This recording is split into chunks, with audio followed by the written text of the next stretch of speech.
Good morning. The first thing I got to ask today in texting my friend in Vegas, Sally said, wait a minute, did you fall out of bed? Because this is not like you to be up so early. Mercury's a bitch. I did a full video. I was 10 minutes in and on one of my rants, I was on a roll. Boom! Something triggered in my brain and I'm like, hold on a minute, there's no sound. Because I kept watching people come up, watch, and then leave a second later, and I don't know what it was, but something just told me to do a sound check, and I realized halfway through my video that I had no sound. So in logging off, then here comes the landscaping. I just heated up my coffee and decided to start over. Talking about sage. So on that note, let's get some going so we can clear a little bit of this energy. What I wanted to talk about was the value of sage, how we degrade it a little bit, and how often it's used as a crutch. Sage is a tool. It's a beautiful tool, just like any other plant substance or plant element that we use. You know, we've got Palo Santo. People are even talking about burning bay leaves, sweetgrass, sage, etc. You know, what's the other one that people like? The incense, Nag Champa. There's a dozen different things that we can burn, right, or to utilize as a tool. And I used to say to people that sage is like Lysol. Okay, sage is the bitch be gone. It's the energy clearer for your mood in the room. It changes the tone completely, and it can be utilized to clear and balance energy. However, there's a danger in that, and this is what I wanted to talk about. Because I'll get a client that'll call me and freak out and say, I need a session, I need a Reiki, I need whatever. And sometimes I'll say to people, Reiki is going to do you no goddamn good, and neither is sage, and here's why. Sage is a tool. It's designed to be sacred. It's designed. We have what's called, I'm an NLP practitioner, right? You guys hear me talk about coaching all the time. And as an NLP practitioner, one of the concepts that we learned about was anchors, okay? Anchors in the body. And so anchors, in addition to anchors, there's triggers too. You all know what I'm talking about when you have a song come on and it reminds you of football in high school, or a lover, or a love song that reminds you of a certain person. Smells get us, right? Grandma's cooking, baked bread, cookies, whatever will remind us of a certain scenario. Campfire. Like there's a bunch of things, or even images. You know, you see Coca-Cola, always going to remind me of my mother. Coffee reminds me of my grandmother. Certain cigarettes. Like there's scents, smells, sensations that trigger certain mental qualities within us. And that is the design of sage. Sage is designed, Palo Santo. Sage is designed, I'm going to digress here, but sage is designed to be the element that reminds you to keep something sacred, that reminds you that you're drawing your energy inward, that reminds you to balance things out. And what kind of emotional state you're heading into, that can be valuable. Right? So as you're going into meditation, as you're working with your spirit guides, as you're working with your altar, and if you're pagan and you're calling down a certain energy and you're channeling a certain aspect of a god or goddess, or if you're getting ready to do a ceremony or preparing yourself for a ceremony, sage is one of those things that anchor you within that moment and bring you to a place of holiness, in addition to its qualities that affect your energy. It is designed to be kept sacred. So I'm finding this cultural trend, sage, right? I got into an argument with someone who was saying you people are the reason why it's going extinct, and that it's rare and it's getting expensive, and etc. And at first with that, I was irritated because I was like, if it grows in my own yard and I'm pulling my sage, just like basil, I have some rosemary in my garden, so I can't burn my sage because it pisses someone off that's indigenous or culturally saying we are appropriating it, or culturally saying that it's inappropriate for a certain practice. And I got offended by that because I was like, who are you that you're the only person that can enjoy, utilize, or make use of something that I have in my home or in my yard or whatever, and you don't know how I use it. You don't know how I've been taught, explained, or trained to use these substances and these beautiful plant medicines. However, I sat with that for a minute, and an awareness came to me that it's true. It is a cultural thing for why people, or any people, to be using sage to fumigate a home, for example. Like, you can't just walk in and fumigate your home with a bonfire full of sage and expect that to do all the work for you. And that's the subject that I wanted to talk about today.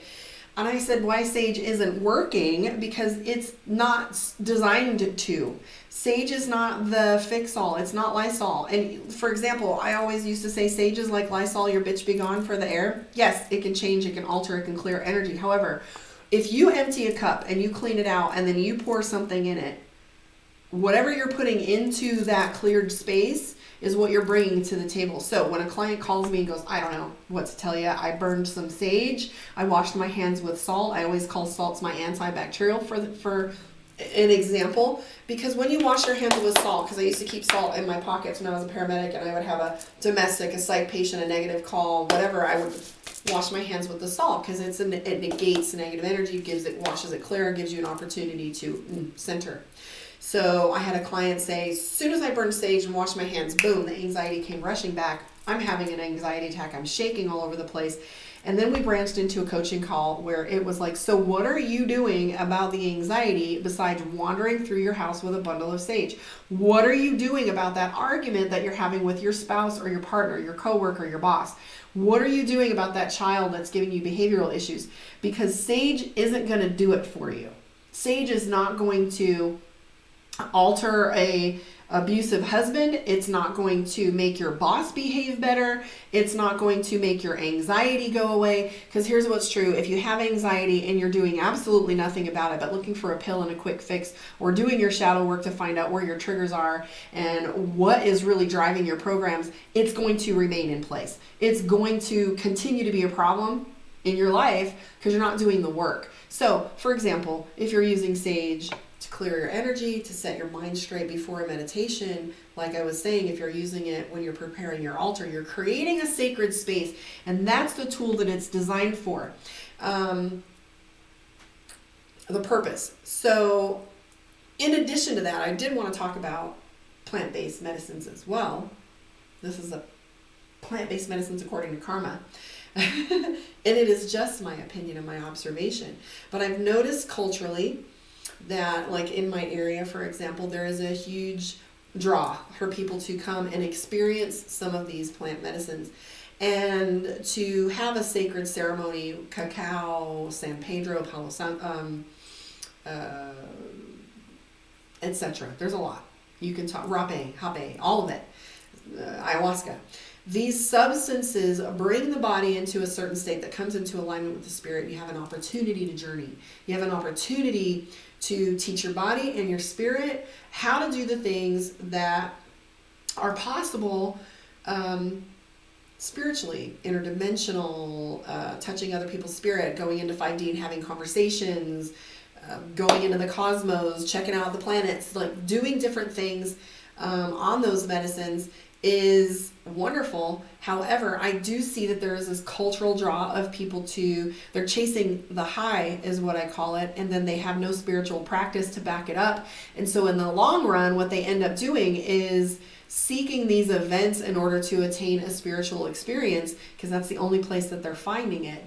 And I find a little danger in that. So be cautious.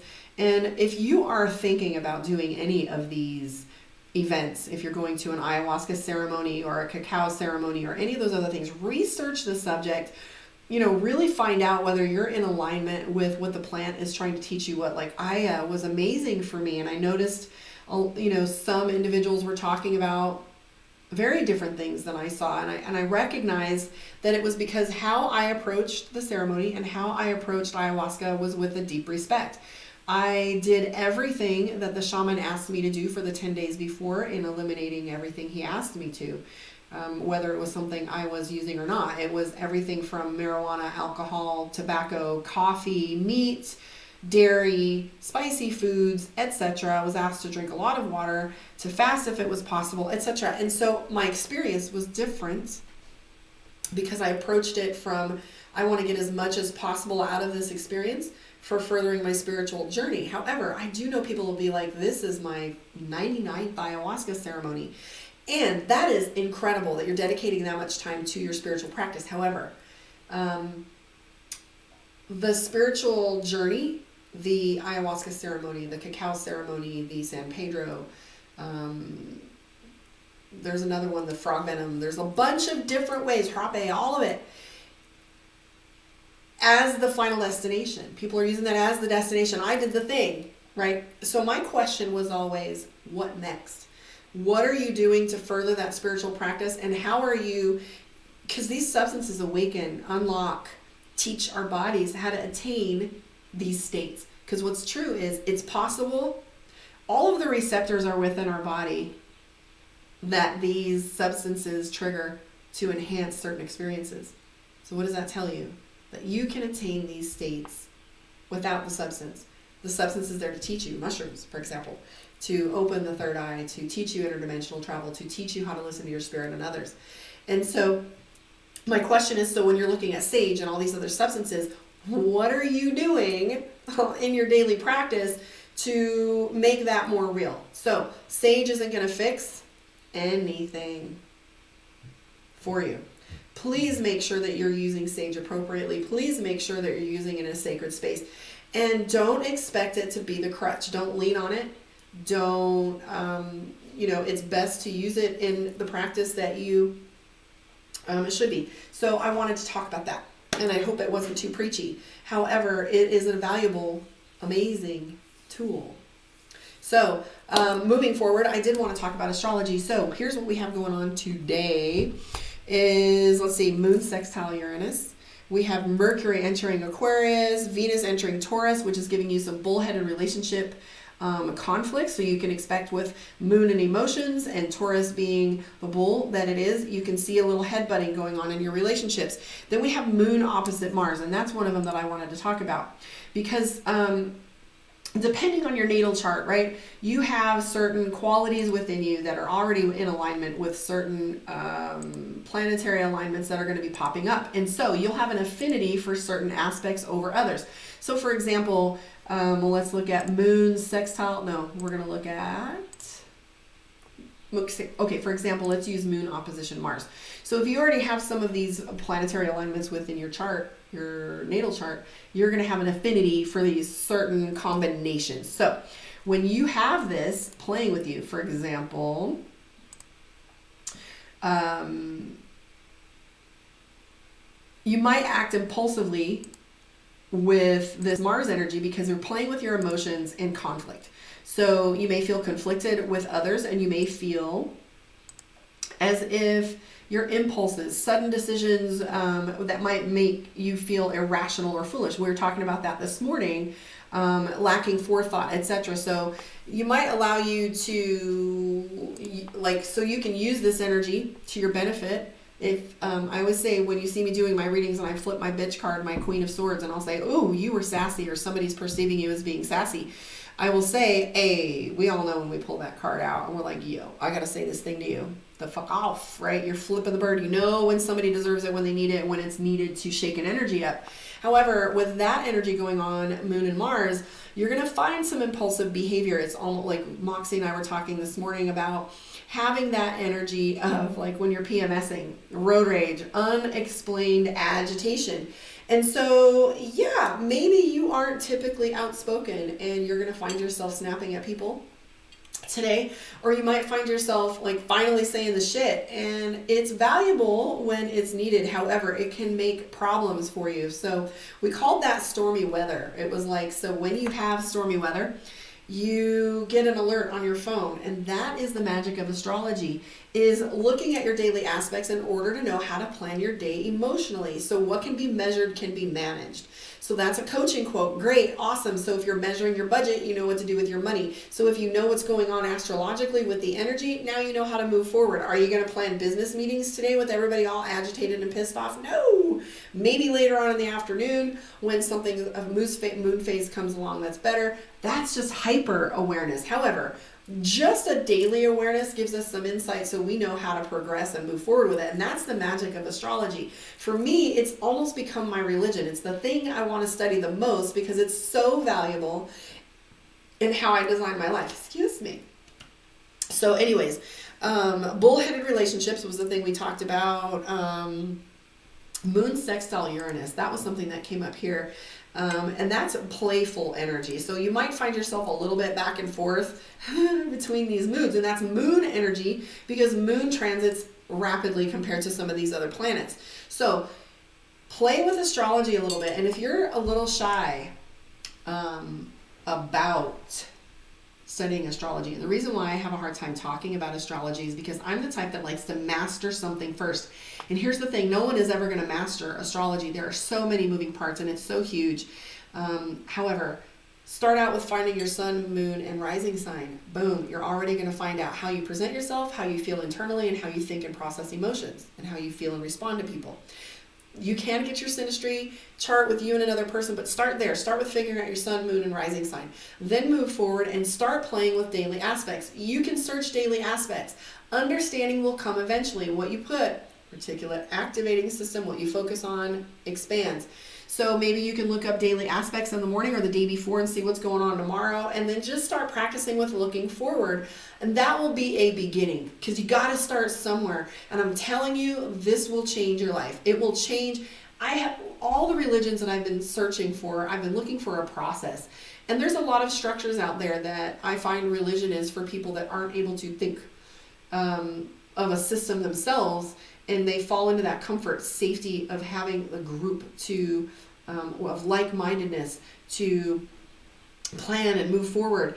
And so for me, I've always struggled with trying to find my place in it. I never found a home, a comfortable place that had enough knowledge, information, and things I can track and play with that were consistent. Because faith was always based on my activity. Like, was I faithful today? Was I going through something today? And response wasn't quite the same. However, astrology has never failed me. Astrology, you can prove it. You can pick it apart. You can point at it. You can look back in history. You can point forward. You can aim at it, and it's always going to prove itself. And that's what's so exciting about astrology. So I would recommend you start with those three things. You can get your chart done and have someone explain it to you. Start playing with the 4 major aspects or 5 and start learning what conjunct, opposition, square, trine, and sextile look like, so you at least understand the terminology and can follow along.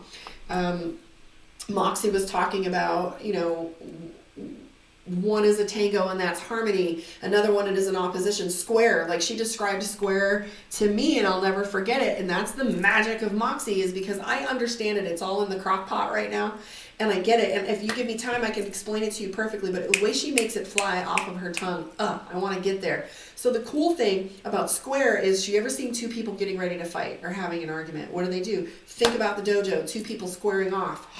Here we go. We already know we're going to be in conflict. 2 opposing forces. Ta-da, square. So as she explains these things, I would recommend hanging out and listening to her do that, because as she's getting me there, it's going to be a great foundation. So I would just say, 3 things. Start looking for your sun, moon, and rising sign. For those of you that want to play with this, learn your aspects, and then look forward learn your aspect definitions. That's it. Just day 1, start with that, and then look at tomorrow's aspects, read about it, let it settle with you, and then plan your energy. So for those of you that are out there, say hello. Let me know if you want me to answer some questions for you. I do have my cards out. I did want to touch on this subject because usually I will do my readings, my 3 signs of the day. So today is Capricorn. I actually accidentally did goddamn Cancer twice this week instead of slowing down. And I think it was, let me look, Leo. I don't know. I missed one. So today I'll probably be doing 4 of the signs because I completely skipped. I did Cancer, Leo, Virgo, Libra, and I did Cancer twice or whatever. So I think I'm doing Leo, Virgo, Libra, but next time will be Scorpio, Sagittarius, and Capricorn. So usually I will do those readings and then launch into a live. I decided to do the live first and then do the reading. So if you guys want to play with asking me some questions, pop them on there now. Otherwise, I'm going to jump off and get to work and do your readings for the week. So if you're ready for that, jump on and let me know what your sign is and see if we're hitting that today. I do want to thank you for hanging out with me. Like, subscribe, share, tell me what your feedback is on my subject of Sage, and stick around. I will talk to you guys in a little bit. Thanks for playing with me.